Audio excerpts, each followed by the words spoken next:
brought you by Silver Pumps and Motors. Top quality और consistent performance के लिए सिर्फ सिल्वर पंप्स नाम याद रखना। కాళేశ్వరం కమిషన్ విచారణ తర్వాత ఎంపీ ఈటెల రాజేందర్ కీలక వ్యాఖ్యలు చేశారు. కాళేశ్వరంపై అన్ని రిపోర్టులు బయటపెట్టాలి అన్నారు. ఎంత నష్టం జరిగిందో ఎవరు బాధ్యతలో ప్రభుత్వం చెప్పాలి అన్నారు. బాధ్యుల్ని శిక్షించాలి అంటూ ప్రభుత్వాన్ని డిమాండ్ చేశారు ఈటెల.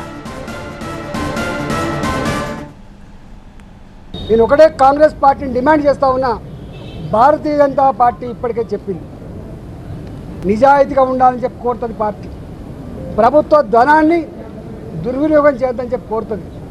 చట్టాన్ని లోబడి ఉండాలని చెప్పి కోరుతుంది. నీకు ఇచ్చిన కర్తవ్యాన్ని ఒక ప్రజలకు బాధ్యతతో పనిచేయమని చెప్పి కోరుతుంది. ఇవాళ మేము కోరుతా ఉన్నాం.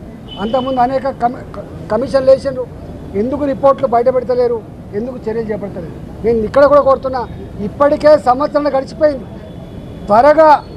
త్వరగా ఈ రిపోర్ట్ను బయటపెట్టండి. త్వరగా నిజంగా ఎవరు బాధ్యులవుతారో వాళ్ళ మీద చర్యలు తీసుకోవాలి తప్ప మీరు తాత్సారం చేసి బట్టగాల్చి మీదేసి వాటిగా రాజకీయ పద్మం కట్టుకుంటా అంటే నిన్ను వదిలిపెట్టే ప్రసక్తి లేదు. తెలంగాణ సమాజం నిశ్చితంగా గమనిస్తూ ఉంది. నువ్వు ఏ ఆరోపణలు చేస్తూ ఉన్నావో, ఏ మాటలు మాట్లాడుతున్నావో, ఇవాళ ఆ మాటలకు కట్టుబడి, ఆ ఆరోపణలకు కట్టుబడి రేపు ఆ రిపోర్ట్ను బయటపెట్టు.